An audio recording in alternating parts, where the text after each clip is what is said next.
Okay, so this is just an unscripted video of just a general servicing and alignment of the rangefinder for this Yashica 35 Electro GSN. I just got it on eBay. It's a really good copy. One of the things it does have is the yellow little pad. That's the better pad for the pad of death, not the one that deteriorates over time. So I just want to make this video because I learned a few things after doing some research, and I think if I had this video available to me, I could have saved myself a lot of time. So I want to make this available to those of you who are just getting a camera, and this is just for people who are interested in getting a Yashica 35, getting it generally set up and ready to take pictures. Basically what we're going to do is we're going to clean the viewfinder and we're going to align the rangefinder. Those are the two main things besides taking it apart and putting it back together.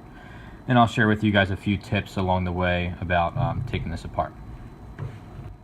Alright, so you're going to need a few tools. I pretty much got the list of these tools and they've all worked for me, from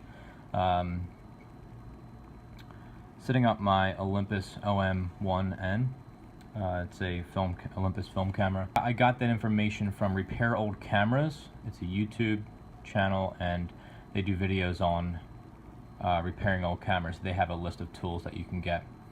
And here we go. So this is a spanner wrench you're going to need. I forget what brand this is, but this is a version that's good. It can get very narrow with these curved points, so that's why I like it. One of the problems is they're not really thin enough at times, so I might even end up grinding them down to make them thinner, because some of these cameras it ends up coming out and scratching the camera. What you're also going to need is a set of screwdrivers. These are GSN cross point screwdrivers. Basically it's like Japan's version of Phillips head, I suppose. And a lot of these cameras that were made in Japan have these special require these special screwdrivers. So this is a really good brand vessel. I picked it up for like, I don't know, 15 bucks or something on eBay. What's also really helpful is have a little magnet around. This magnet, you can see it is going to magnetize my screwdriver, so these little screws won't get away from me. It's also good to have, I forget what these things are even called. Tweezers. Yeah, these are curved, really sharp tweezers. They do everything I need to do essentially for general servicing. Some of this foam you're going to want to replace. This is foam that I picked up off of Zuiko.com. There's a guy, I forget his name, who does all the servicing on Olympus cameras. He's really big online, and I got a set from him, so I'm just going to use some of the foam from him for some of these things that you'll see. And I also picked up a general sealing replacement kit for this Yashica, or light seal replacement. For that I use this goo. This is recommended by the guy over at Zuiko.com, and it's basically just like a rubber cement, and it works really well. You're also going to need a dust blower. Definitely get yourself a lot of Q-tips. You're also going to need some alcohol. I ended up using this random cleaner. I don't recommend it.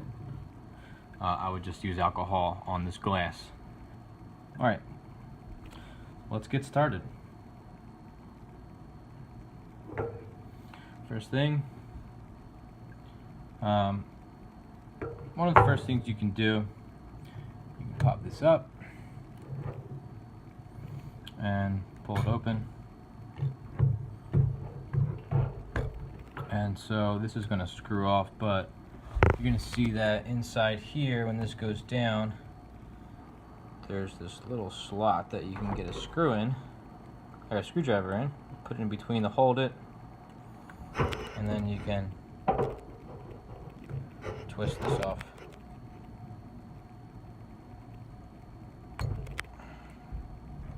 Okay, so that came off.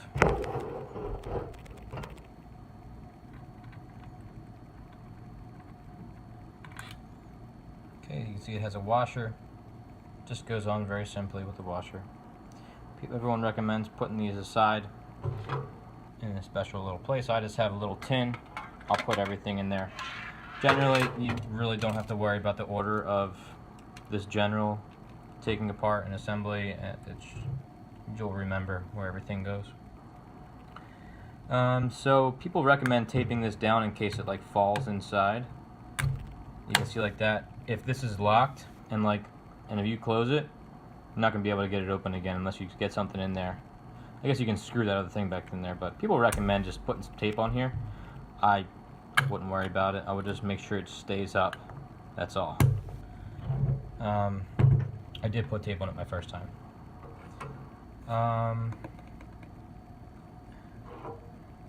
Okay, up next, you'll need your spanner wrench.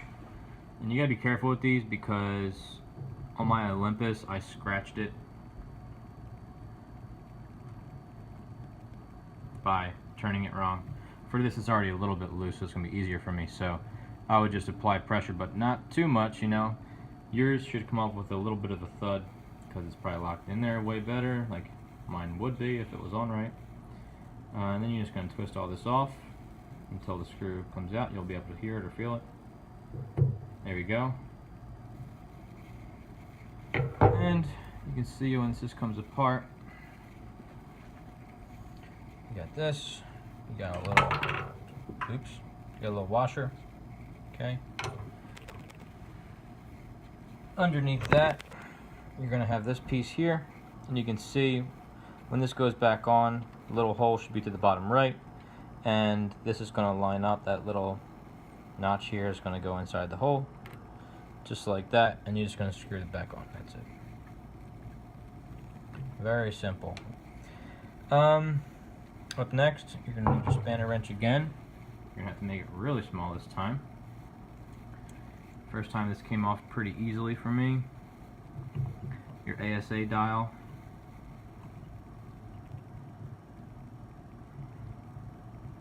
Okay, you just keep twisting. Don't worry about getting it back on later. It's really easy to deal with.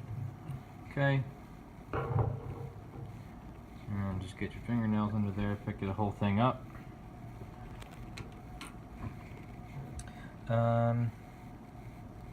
Oh yeah, duh. This is one of the first things that people recommend, but it honestly doesn't matter the order. Got our battery check compartment over here. Now you got to be careful with this one, so take your time, because you'll find out there's something. See, that magnetized screwdriver helps out. So don't just take it off yet. Okay, get the screws out, but hold your finger on there, because that little red button will fall right inside if you pick it up. Okay. So now what I'm going to do, keep holding it down, a little bit of pressure coming off, it's going to want to jump off, and you have to take it off upside down. And the reason why is because if you were to take it off normally and you take it out, that's what happens. Okay, that would be inside of your camera. Now it's on my table. Okay, put that aside. And now you're ready to take off these little screws on the sides. You guys, there's 3 of them.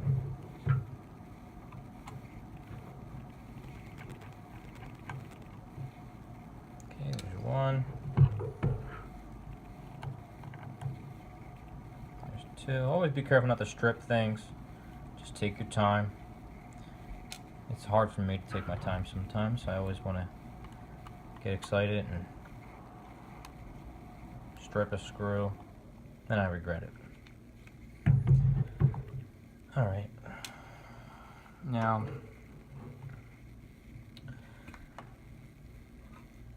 I recommend having something on the side.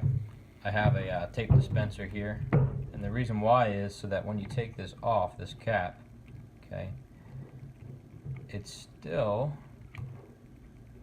going to be soldered. There's going to be a wire, so take it off in this fashion to the left, because you see you got a wire right there, and it's not, don't pull that off because you can see it's soldered inside there. So you can see it's pretty clean. There's old foam in here that I'm going to replace with just, you know, leftover foam from another light seal replacement. You can see here that there's foam. You can see it's not perfect here, but basically what I did was I just made a circle and glued the ends together of some new foam that I had, put it over top because that is a light seal for the film door. So you want to make sure that's sealed. So I definitely recommend replacing that old foam there. Alright, up next you're going to want to take off this top metal part to access the viewfinder glass. Okay, so at this point you have that right there to clean inside. 1, 2, 3. This is like a permanently clouded little I guess piece of glass or plastic or something, and it's okay to clean that, it'll stay cloudy.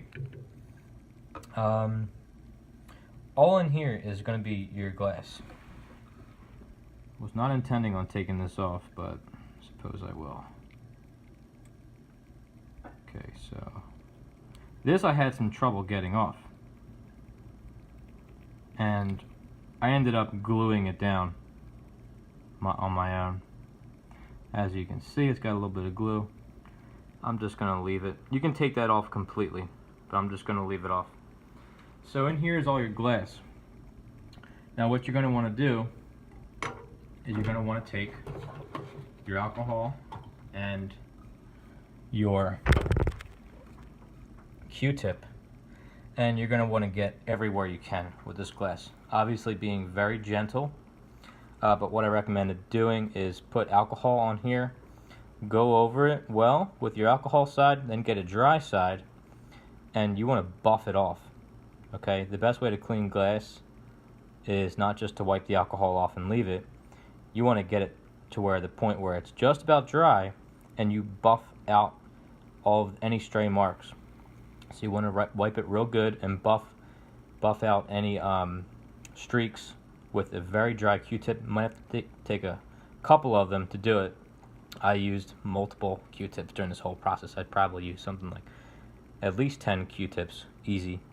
So there's a lot of pieces of glass here. There's one here, here on both sides here, both sides here, both sides here, both sides here, and there's a little tiny piece of glass right here, okay? It is so small, and it has 2 sides, okay?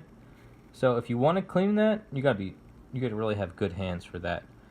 That means that you're gonna get in between those 2 pieces of glass right there. And I did by taking this, and I took this apart a bit, okay? Made it as thin as I could, soaked it in some alcohol, and I went ahead and got in between that little area, and I had to press it in with these, my tweezers. Be very careful because you could just scratch the glass like that. And then I went ahead and did this piece of glass. I guess I didn't even do both sides there. Alright, so make sure you clean all the glass, buff it real good.